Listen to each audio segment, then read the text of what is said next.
Magandang araw po mga kabarangay. Welcome to our weekly Kapitan's Report. So, kamusta po tayo mga kabarangay? Sana lahat po tayo ay okay naman, no? Maayos ang ating pangangatawan, ang ating kalusugan. At sana maganda rin ang naging pasok ng Pebrero sa ating lahat.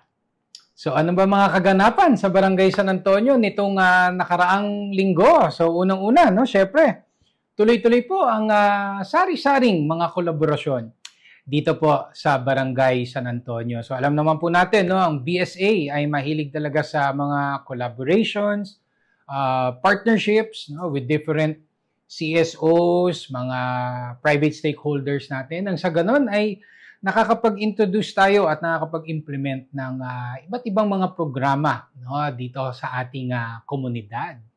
So, syempre, unang-una po dito ang ating pag-resume at pagpapatuloy ng ating Young Athletes Program dito po sa ating Barangay San Antonio Child Development Center. Of course, ang ating Young Athletes Program is a collaboration with Special Olympics Pilipinas. At, of course, ang objektibo ng programang ito ay makapaghatid ng additional na physical activities para po sa ating mga mag-aaral ng BSA Child Development Center. Siyempre, layunin din, no, ng ating collaboration na ito with Special Olympics Pilipinas ay maging bahagi ng ating pilot program na inilunsad. Ito po yung Project CARE or yung Children's Access to Responsive Evaluation. No? So, ang objektibo ng ating Project CARE is really to provide intervention sa ating mga CDC pupils na medyo merong challenges sa kanilang motor skills, sa kanilang communication skills, yung pakikipag-ugnayan sa kanilang superiors and sa kanilang peers, no? Yung pagkuha ng mga instructions at syempre para ma-detect din ang ating mga mag-aaral na merong special needs. No? So, again, no, nagiging this is a first, no, sa Barangay San Antonio, and I think if not the first sa buong lungsod ng Pasig. So ang Project CARE nilunsad natin ito noong 2023, and ang ating vision or goal natin ay ipagpatuloy pa rin itong Project CARE sa taong 2024. So again, nagpapasalamat kami sa aming main collaborator, ang Special Olympics Pilipinas, of course, represented by Coach K. Siya mismo ang talagang nagli-lead nitong program na ito para sa mga kabataan. Siyempre, kasama ang ilang volunteers ng Special Olympics Pilipinas. Siyempre, maraming salamat din sa ating mga CDC teachers and staff. And of course, kay Kagawad Pauline Blando and Kagawad Rachel Rustia na kasama po nating nag-spearhead nitong programang ito para sa mga batang San Antonio. Nagkaroon din ang ating sangguniang kabataan or ang ating BSA-SK ng isang magandang programa din po. Ito po yung kanilang inilunsad na Financial Education Program, no, or Financial Literacy Workshop. No? It was a 3-day workshop, and ito po ay collaboration with International Labor Organization. So, ang aming pagbati, no, ng congratulations sa mga nagsipagtapos dito po sa ating 3-day workshop on financial literacy. So, 12 pong individual ang nakatapos nitong programang ito. No? So, bahagi po ito ng thrust ng ating SK, no, na magdagdag o magkaroon ng karagdagang mga workshops and trainings, no, para sa youth. No, syempre, sabi ko nga, naandyan naman yung mga standard programs ng SK, mga pa-basketball, pa-liga, di ba? Yung Halloween, of course, yung mga pamaskong bulilit. Pero hinihikayat din natin, no, ang ating SK, no, na dito sa panibagong batch ng SK officials natin na dagdagan nila ang mga workshops and trainings para sa youth, no? Lalo na ngayon ang dynamics ng ating mga youth dito sa ating barangay ay may mga college students, no? Marami ang nakapag-college sa kanila. So itong mga ganitong uri ng training, no, or workshop, no, ay tiyak na makakatulong sa kanila, no, once na tahakin na nila ang professional life. So again, no, ang aming patuloy na paghikayat sa mga CSOs, mga private stakeholders natin dito sa Barangay San Antonio na welcome po kami, no, ang BSA at gayon din ang ating SK sa mga collaborations. No? In fact, itong ILO, yung International Labor Organization is based, no, dito sa Barangay San Antonio. Mga kabarangay natin ito ang nag-offer ng kanilang free services para maibahagi nila, no, ang kahalagahan ng financial literacy. So again, maraming salamat sa ating mga resource speakers, no, na talagang very competent, no, maganda ang mga paksang tinalakay dito sa workshop na ito. Of course, sa ating SK Council, led by our SK Chairman, Justin Garde. And ang Barangay San Antonio din po ay patuloy sa ating mga disaster preparedness programs, no, dito sa Barangay San Antonio. And bahagi po nito ay ang pagkakaroon ng iba't ibang mga partnerships, no, mga memorandum of agreement with different private stakeholders, no, nang sa ganon ay makatulong po sa atin in times of disaster. And isa sa mga industries na tinatap po natin bilang maging partner sa disaster preparedness ay ang nasa food industry, no? At ang latest nating kapartner ay ang Shopgregients, na isang BSA local po ito, no? Local merchant sila. And ang nature ng kanilang negosyo ay ang pag-supply ng gulay. So na-tap natin ang kanilang services, no, na sa panahon ng kalamidad, no, wag naman sana mangyari, no, ay isa sila sa maging food provider ng Barangay San Antonio. At actually, nasubukan na ito nung panahon ng pandemya, no? Kung matatandaan nyo, nung tayo'y nakapag-distribute ng ilang mga ayudang pagkain sa ating mga kabarangay, wala talagang mabilhan nun. Ubos na ang paninda ng mga grocery, no? Kahit ang mga markets nun, no? Wala na ring maitinda.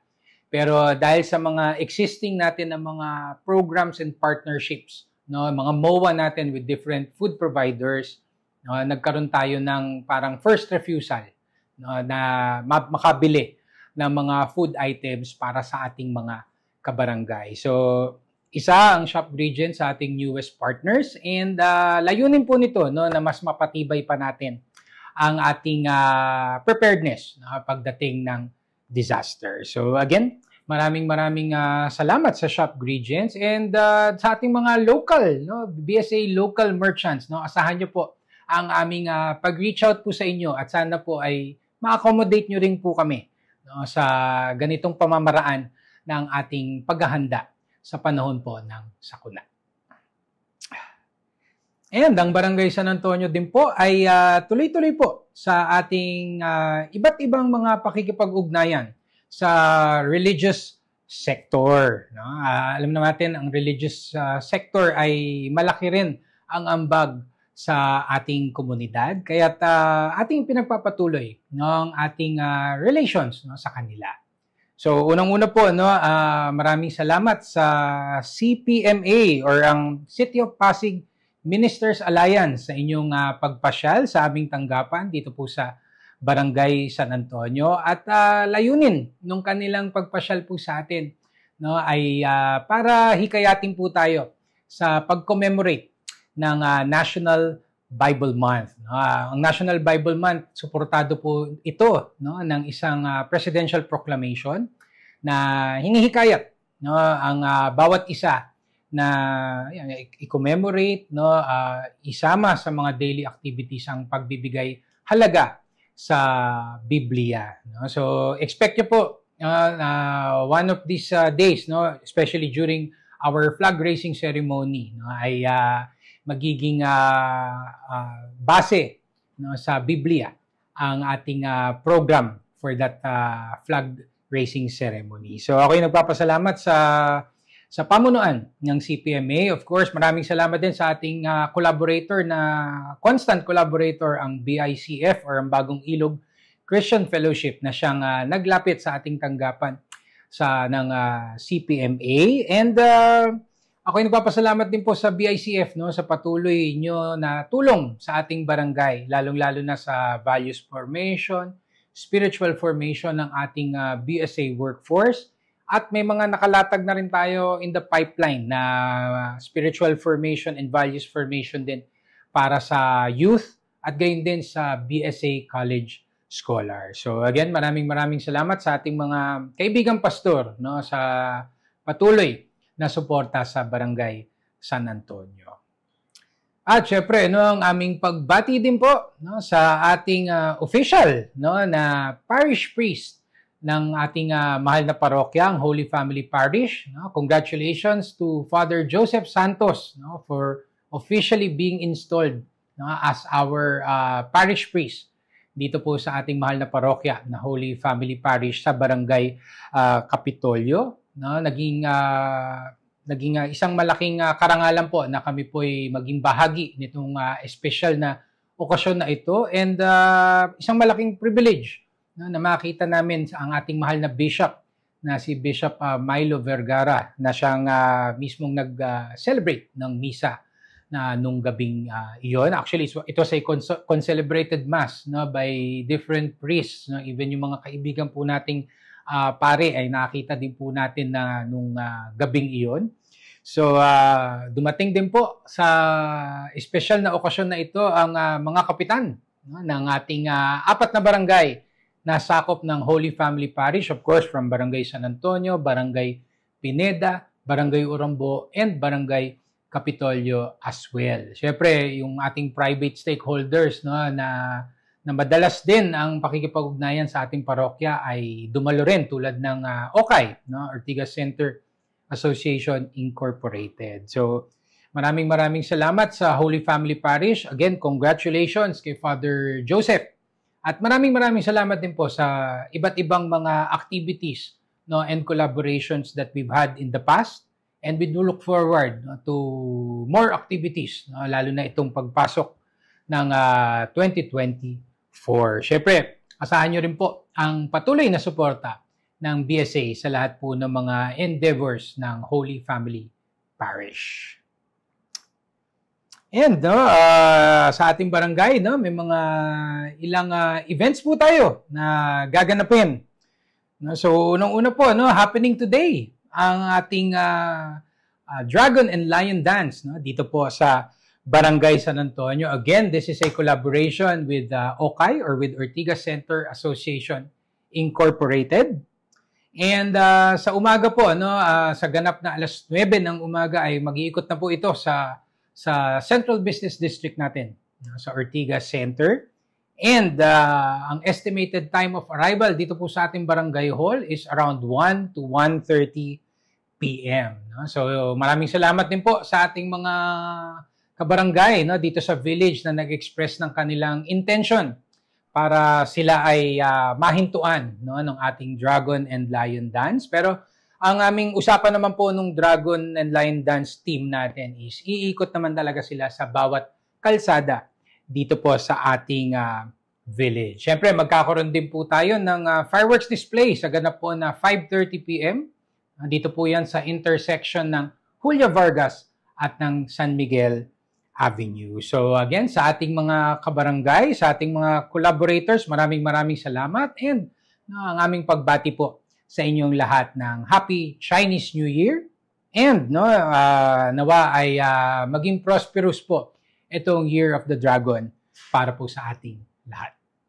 And mga kabarangay, no, February 14 naman po, no, alam ko yan na Valentine's Day, pero coincidentally, ito rin po ay Ash Wednesday. So, Ash Wednesday ay ating syempre magkakaroon tayo ng iba't ibang mga misa, no, sa ating komunidad, no, sa araw po na ito. Of course, this is the beginning of the Lenten season para po sa ating mga Catholic na mga kabarangay. And we do encourage, no, ang ating mga kabarangay to attend itong mga gaganapin na Ash Wednesday Masses. No, hindi lamang sa ating barangay mismo, kundi sa mga nalalapit din ng mga venues para sa banal na misa. So, syempre, dito sa Stella Orientis Chapel sa University of Asia and the Pacific, no, may misa po dyan ng 7:45 a.m. and 12 noon. Sa Okay, sa Ortigas Center naman, sa may Ortigas Park. Again, this is an initiative of Okay or Ortigas Center Association Incorporated. Magkakaroon din po ng Ash Wednesday Mass po ng 6 p.m. naman po. Of course, by Holy Family Parish po yan. At syempre, no, sa ating mismong parokya, Holy Family Parish, no, please do check their official Facebook pages para makita po ang schedule ng mga banal na misa. At syempre, no, yung mga mall. No, dito, alam naman natin, napapalibutan tayo ng mall dito sa ating barangay. So, tiyak naman po, meron din pong gaganapin ng mga banal na misa po doon. So, sa ating mga kabarangay, no, samantalahin po natin ang pagkakataon, no, para tayo makapag-nilay-nilay. At gayon din, no, ito po ay isang pagkakataon upang patatagin pa ho natin ang ating pananampalataya. So sa ating mga kabarangay, ang aking patuloy na pag-anyaya po sa inyong lahat to please like and follow our official Facebook pages. Please subscribe to our YouTube channel. Please join our Viber community group.